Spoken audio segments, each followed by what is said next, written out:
이제 우리 레저 인자 시간입니다. 자, 이쪽에서 저쪽, 저쪽에서 이쪽. 눈 마주치시고, 멀리 있는 사람들에게 눈 마주치시고, 이렇게 하셔야 됩니다. 자, 사랑합니다.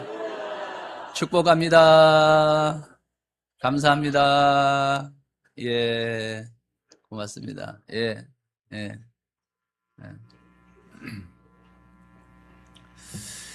오늘 성탄 축하 감사 예배를 함께 드리게 된 것 진심으로 감사함을 드리고 이렇게 어린아이처럼 동심으로 우리가 주님을 찬양하고 또 옷도 그렇게 입고 또 재롱잔치도 어저께 하면서 이렇게 맞이함을 매우 기쁘고 어젯밤에 쉬려고 누웠는데 너무너무 웃음이 나오고 너무너무 재미있고요. 너무너무 감사했었습니다. 애쓰시고 수고하신 모든 분들에게 다시 한번 고마움과 감사함을 드립니다. 예수님의 탄생의 비밀이라는 말씀을 잠깐 드리려고 하는데 이 뒤에 순서가 칸타타가 5곡이나 있다고 해요. 그 시간이 짧은 시간에 말씀을 드리려고 합니다.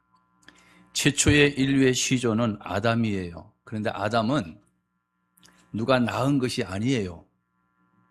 박서방집 아들도 아니고 이서방이 낳은 아들도 아니었어요. 하나님이 흙으로 눈사람처럼 하나님이 흙으로 사람을 빚으셨대요.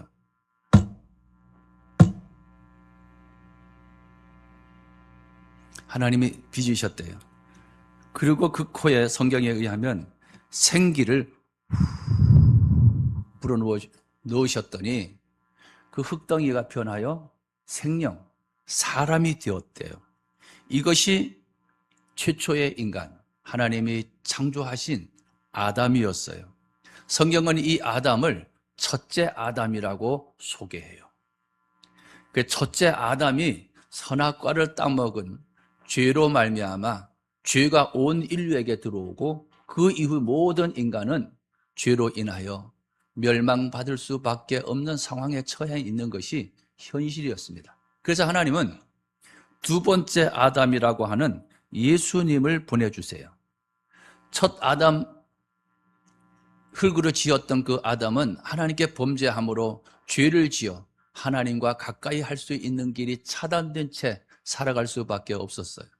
그런데 모든 인류가 죄로 말미암아 하나님과 연락이 끊긴 채 영생을 얻지 못하고 멸망받을 수밖에 없는 상황에 처했을 때 하나님이 두 번째 아담인 예수님을 보내주셨는데 그 예수님도 첫 아담을 흙에게 하고 생기를 불어넣어 주셔서 생명이 된 것처럼 둘째 아담이라고 불리는 예수님도 사람과 사람과의 관계를 통해서 태어난 것이 아니라 하나님의 신인 성령의 능력이 그를 덮어서 처녀가 남자를 가까이 하지 않았음에도 불구하고 성령의 능력으로 하나님의 신으로 잉태가 되어 이 땅에 태어나신 분이 예수님이세요.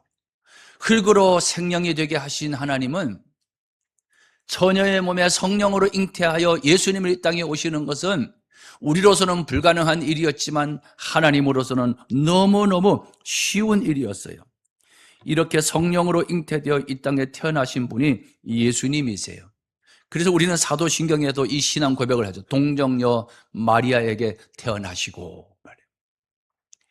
복 중의 복은요, 하나님이 예수님을 이 땅에 보내주신 것을 믿습니다. 친히 높고 높은 보좌를 버리고 낮고 낮은 저에게 오신 사건이 지상 최대의 뉴스였어요. 그래서 지금 전 세계의 기독교인들은 예수님의 피로 값주고 세우신 모든 교회들은 예수님의 오심을 탄생하고 축하하고 감사하는 예배를 이 시간도 드릴 거예요. 왜 온 인류가 예수님의 오심을 이렇게 축하하고 기념하는가? 예수님이 오심으로 역사의 분기점이 됐습니다. AD와 BC로 나눠지게 되었어요. 새로운 역사가 시작이 되었어요. 불교를 신봉하는 사람들도 이렇게 불교를 신봉하는 사람도 2025년 몇 월 며칠을 씁니다. 예수님의 탄생을 기점으로 2025년 12월 25일이라고 말합니다. 예수님을 믿든 안 믿든 모든 전 인류의 사람은 우리는 예수님이 오심으로 정해진 그 연대기에 기대어 살고 있어요. 예수님이 2000년 전에 이 땅에 오신 것은 지상 최대의 빅뉴스였고 사건이었어요. 예수님이 오실 때 평강의 왕으로 오신다는 거예요. 그래서 기뻐하라고 그랬어요. 그래서 오늘 우리 성탄절을 보내는 자세는 기뻐하고요, 우리의 마음속에 평강, 화목, 하나님의 사랑으로 가득 차기를 주님의 이름으로 축복합니다. 오늘 23절 보면 보라 처녀가 잉태하여 아들을 낳을 것이요, 성령으로 처녀의 몸에서 아들을 낳게 하실 것을 말씀해 주셨어요. 그래서 그가 잉태하여 아들을 낳을 것이요 이름을 예수라 하라. 성령으로 잉태되었기 때문에 이 땅에 오신 예수님은 죄가 없으신 채로 이 땅에 오셨어요. 남자와의 관계를 통하여 이 땅에 태어난 모든 인간은 죄인으로 태어났지만 예수님은 성령으로 잉태되어 이 땅에 오신 분이시기에, 죄가 없으신 분이시기에 죄인인 우리의 죄를 대신해서 십자가에 못 박혀 죽으실 수가 있으셨어요. 여러분, 죄인이 죄인을 위해서 죽는 것은 아무런 의미가 없어요. 이 땅에 수많은 사형수들이 사형을 당했지만 우리의 죄와는 아무런 상관이 없어요.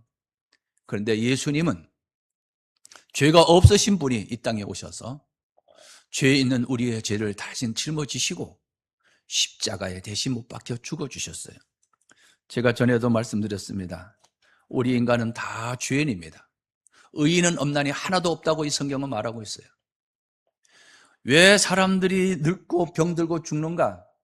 모든 과학과 의학과 철학과 믿음에 앞서 있던 모든 분들이 왜 인간이 늙고 병들고 죽는가? 영원히 영생할 수 있는 길은 없겠는가? 그리고 그 죽음의 이유가 뭔가? 그래서 어떤 분은 노쇠해서 죽는데요.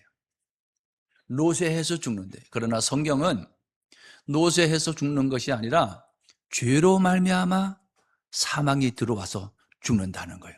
그러면 영원히 살 수 있는 길은 죄의 문제를 해결하면 영원히 살 수 있다고 하는 답을 얻을 수가 있는 거예요. 아, 우리 인간이 70이 되고 80이 되고 90이 되고 죽어서 또 영원한 지옥에 가는 그런 죽음을 맛볼 수밖에 없는 인간이 영원한 삶, 영생하는, 영원히 죽지 않고 사는 방법이 있는데 그것이 죄의 문제를 해결하는 거였어요. 그런데 이 죄 때문에 죽는 우리들을 대신하여 이 죄의 문제를 예수님이 가지고 가셨어요. 이렇게.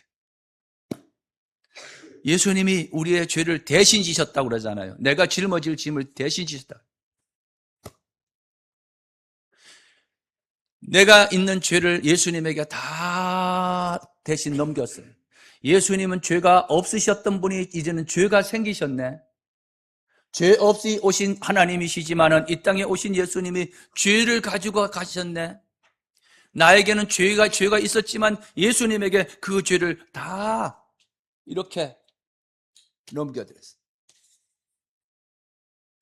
이 죄 없으신 예수님이 죄가 없으셨지만 죄를 대신 가지고 가심으로 예수님은 죄인이 되셨어요. 그래서 죄의 값은 사망, 죽어야만 해결되는 겁니다. 이 죄를 예수님께서 이 죄를 가지고 십자가에 가서 못 박히시고 우리의 죄를 대신하시기 위하여 화목 제물이 되어 주셨어요.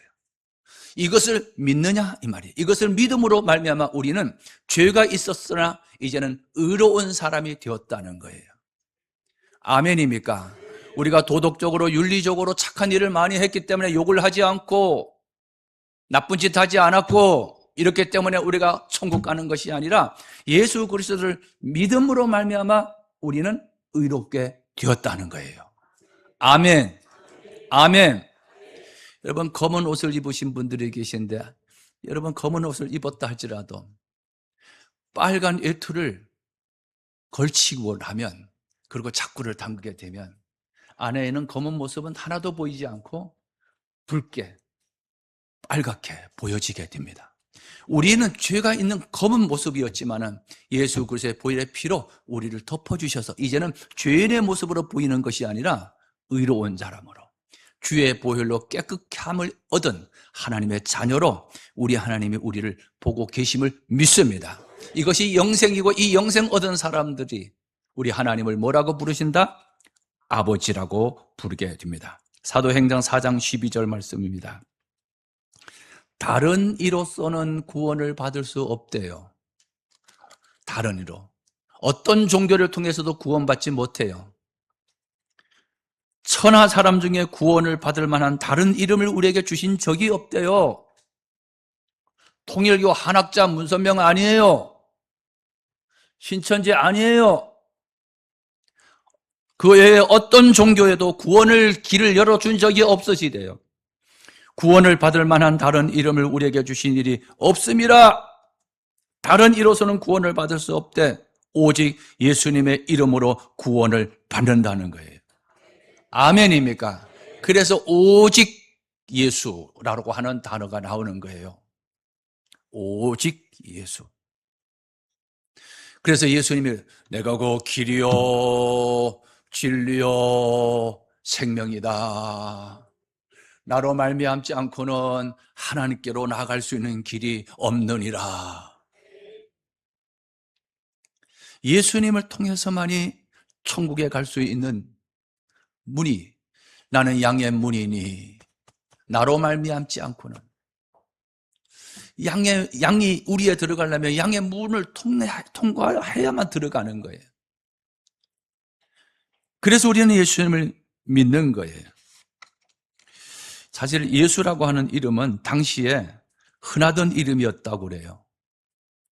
우리나라 말하면 영자, 영수, 순자. 요즘 TV 프로그램에 보니까 뭐 순자, 영자, 뭐 영수 많이 나오더라고요. 흔한 이름이죠. 예수라고 하는 이름은 당시에 흔한 이름이었어요. 왜 그러면 예수라는 이름을 당시에 많이 지었을까? 그때 당시 많은 사람들이 이 메시아, 하나님의 아들 메시아가 이 땅에 오실 것을 기다렸어요. 그래서 누군가가 특별한 아이가 태어나면 이거 혹시 메시아가 아닌가? 이거 하나님이 보낸 하나님의 사람 메시아가 아닌가? 라고 할 만큼 사모함을 가지고 있어서 아이가 태어나면 메시아 혹시나 모를라. 그래서 예수라는 이름을 지었어요. 그래서 예수라는 이름이 많았어요. 우리가 사용하고 있는 구약 성경 여호수아도 예수라고 하는 이름이에요. 여호수아. 성경의 약속대로 이 땅에 메시아가 올 것을 기대하고 내가 낳은 아들이 혹시 그 메시아가 아닐까라고 하는 소망을 담아서 아들을 낳으면 이름을 예수라고 짓는 사람이 많았다는 거예요. 그러니까 예수 하면은 여기도 예수가 보고 여기도 예수가 보고 여기도 예수가 보고. 한때 신학교에서 몇 사람이 쭉 걸어가면 은혜야 그러면은 여학생 3명, 4명이 돌아본다는 겁니다. 그 중에 3명, 4명은 이름이 은혜이기 때문에요. 예수 이러면 서너 명이 아니라 몇 사람들이 보입니다. 그래서 예수님의 아들 예수를 구별하기 위해서 나사렛에서 살고 있는 나사렛 예수 해야 우리가 성경에 기록된 그 예수님을 지칭하는 거예요. 오늘 우리는 나사렛 예수라는 나사렛을 굳이 앞에 붙일 필요는 없습니다. 당시에는 붙였어야만 구별이 되기 때문에 그랬습니다. 이 예수라고 하는 이름은 예수님이 태어나기 전에 지어진 이름이에요. 보통은요, 부모들이 아이가 태어난 후에 이름을 짓습니다. 우리 하나님 앞에 간 우리 아버지가 우리가 결혼해가지고 임신을 했는데 아들인지 딸인지도 모르는데 아들이라고 탁 생각하고 아들의 이름을 짓는다고 해서 아주 당황한 적이 있었습니다. 아들인지도 모르고 딸인지도 모르는데 말입니다. 근데 사람은 태어나서 보통 부모가 자기의 소망을 담아 이름을 지어요. 근데 예수님은 태어나기 전부터 부모가 지은 것이 아니라 누가 지었어요? 하나님이 지어주신 이름이에요. 예수라고 하라고. 태어나면 그 예수. 그 예수는 모든 사람을 죄에서 구원할 자라고 하는 뜻이 있다는 거예요. 그리고 또 예수라고 하는 이름 말고도 임마누엘이라고 하는 이름도 주셨어요. 그 임마누엘이라는 이름은 하나님이 우리와 함께 하신다라고 하는 의미였어요. 그러니까 예수라고 하는 이름과 임마누엘 이름을 합쳐보면은 죄에서 구원하시고 구원하실 뿐만 아니라 구원하신 다음에 우리와 영원히 함께 하시는 분이시구나. 아멘입니까? 이사야 7장 14절 말씀입니다. 보라, 처녀가 잉태하여 아들을 낳을 것이요 그의 이름을 같이 읽습니다. 임마누엘이라 하리라. 이사야 9장 6절입니다. 한 아기가 우리에게 낳고 그 아들을 우리에게 주신 바 되었는데 그 이름은 기묘자라 모사라 전능하신 하나님이라 영존하신 아버지라. 같이 읽습니다. 평강의 왕이라. 아멘. 예수님은 평강의 왕으로 이 땅에 오셨습니다. 아멘. 성경에서 직접 이름을 지어주시고 그 이름의 의미까지 풀어서 이는 자기 백성을 죄에서 구원할 자이시고 그리고 영원히 함께 해주신다고 약속해 주셨어요. 예수님은 이렇게 성경에 예언된 말씀을 이루기 위해 이 땅에 오신 분이세요. 우리가 사도신경에서도 이렇게 고백하죠. 전능하사 천지를 만드신 하나님 아버지를 내가 믿사오며 그 외아들 우리 주 예수 그리스도를 믿사오니 이는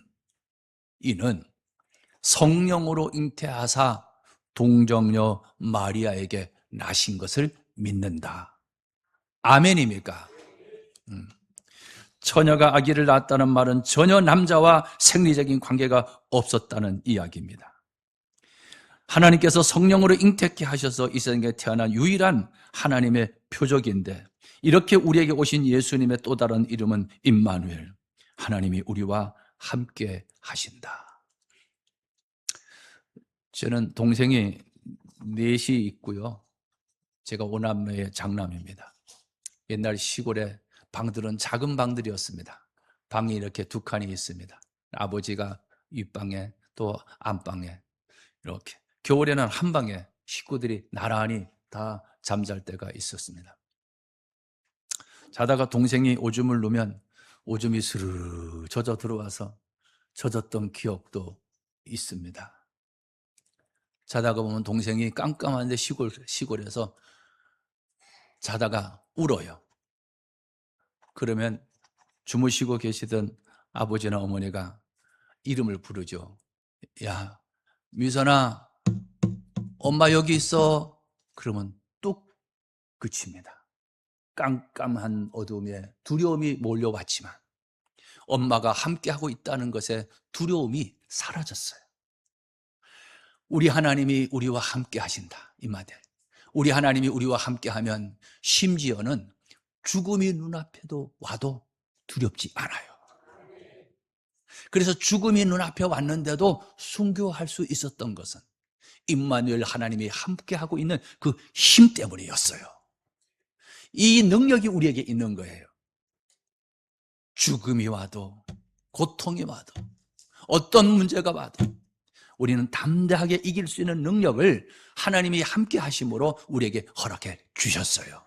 그러니까 세계 역사 속에 기독교를 말살하려고 하는 정책을 펼쳤을 때도 기독교가 사라진 것이 아니라 점점 더 기독교는 부흥해 왔고 왕성해 왔던 것입니다. 이 믿음을 우리가 가지고 있는 거예요. 임마누엘. 마태복음 28장 20절에 보면은 내가 세상 끝날까지 너희와 함께 있으리라 그랬어요. 요한일서 4장 10절이에요. 사랑은 여기 있으니 우리가 하나님을 사랑한 것이 아니요 오직 하나님이 우리를 사랑하사 우리 죄를 위하여 화목제로 그 아들을 보내셨대요. 하나님은 사랑이신데 우리를 사랑해서 우리 죄를 속하기 위하여 화목제물로 예수님을 이 땅에 보내시다. 화목제가 뭡니까? 죽여서 불로 태워서 드리는 제물을 화목제라고 말해요. 그렇게 하시기에 죽기 위해 죽이시기 위해 예수님을 보내셨는데 이것이 하나님이 우리를 사랑하는 증거였대요. 그러면서 이렇게 말이야. 11절에 요한 1서 4장 11절에 사랑하는 자들아 하나님이 이같이 우리를 사랑하셨으니 우리도 사랑하는 것이 마땅해. 내가 너희를 사랑하는 것을 예수님을 이 땅에 너희 죄를 위하여 화목제물로 아들을 보내셨어. 그 말을 하시면서 요한 1서에 사랑하는 자들아 하나님이 이같이 우리를 사랑하셨으니 우리도 서로 사랑하는 것이 마땅해. 서로 사랑하는 것이 마땅해. 당연한 거야. 그래요. 마땅한 거야. 성탄절이야말로 사랑의 물결을 이루는 절기가 되어야 될 줄 믿습니다. 항상 사랑의 물결을 이루고 살아가야 정상이지만 특별히 성탄절 저기에 많은 사람을 구제하고 선교하고 약자를 돌보고 이런 일을 하는 것은 하나님이 우리를 향한 그 사랑이 서로 사랑이 우리로 하여금 사랑의 절정을 이루기 위한 그 계절이 바로 성탄절기여야 된다고 저는 믿습니다. 다른 때는 안부를 못 물었어도 성탄절기에 여러분 안부를 물으시고 건강히 지내시냐 그러고 메리 크리스마스라고 그러고 서로 따뜻한 인사를 많이들 나눌 수 있기를 축복합니다. 하나님의 말씀은 딱딱하고 지키기 어려운 것이 아니에요. 지금 드렸던 말씀을 여러분의 가족이나 부모님이나 처가댁이나 여러분이 알고 있는 지인이나 그동안에 생각은 있었지만 연락하지 못했던 분들에게 전화 한 통하고 문자 하나 보내서 사랑합니다. 건강하시고요. 새해 복 많이 받으시고요. 이렇게 따뜻한 사랑을 전하는 것이 성탄절이라 저는 믿습니다. 여러분 서로 따뜻한 사랑이 전하여지기를 주님의 이름으로 축복합니다.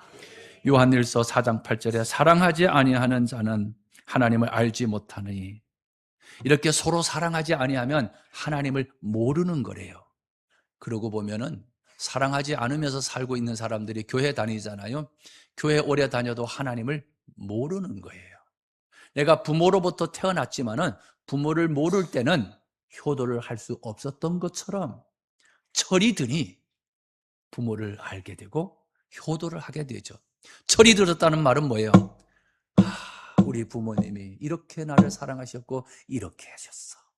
이걸 아는 것. 서로 사랑을 하지 않으면 하나님을 알지 못한대요. 하나님을 알지 못한 채 교회만 다니면 그 불행한 사람이죠. 서로 사랑하여 하나님을 알 수 있기를 주의 이름으로 축복합니다. 요한일서 4장 20절 누구든지 하나님을 사랑하노라 하고 그 형제를 미워하면 이는 거짓말하는 자니 보는 바 형제를 사랑하지 아니하는 자는 보지 못하는 바 하나님을 사랑할 수 없느니라. 하나님을 사랑한다고 말하면서 옆에 있는 분들을 미워하면 하나님을 사랑하는 것은 거짓말이라는 거예요. 진심으로 서로 사랑할 수 있기를 주의 이름으로 축복합니다. 어느 학교에 서로 다투어서 말을 하지 않은 친구가 있었어요. 사소한 오해로 싸운 뒤에 서로 말을 하지 않아요. 둘 다 마음을 닫아버렸어요. 그러던 어느 날 한 친구가 먼저 다가와 이렇게 말했습니다. 친구야, 내가 먼저 말을 걸면 내가 지는 것 같아서 내가 싫었는데 그냥 이대로 너랑 멀어지는 게 나는 싫더라. 그래서 나 너에게 왔어. 미안해. 이 한마디로 두 사람의 관계는 다시 회복되었습니다. 우리의 알량한 자존심으로 혹시 누군가에게 상처가 되고 상처를 주고 받은 분이 계시다면 먼저 손을 내밀 수 있는 따뜻한 성탄절, 따뜻한 계절이 되기를 주님의 이름으로 축복합니다. 내가 나중에 그 친구가 이렇게 말합니다. 내가 옳아서가 아니었어. 나는 관계가 더 중요했기 때문에 먼저 가뜩 너에게 손을 내밀었던 것뿐이야. 우리가 하나님께 먼저 잘해서 사랑받은 것이 아니라 하나님께서 우리를 포기하지 않으셔서 우리를 사랑하셔서 우리의 죄를 대속하시기 위하여 화목제물로 예수님을 이 땅에 보내주셨어요. 이게 성탄이에요. 그래서 성탄은 서로 사랑하는 날이에요. 서로 사랑하는 계절이에요. 마음껏 서로 사랑하고 서로 격려하고 서로 축복하는 우리 운천교회 모든 가족들이 또 영상으로 예배 드리시는 모든 분들이 되기를 주님의 이름으로 축복합니다.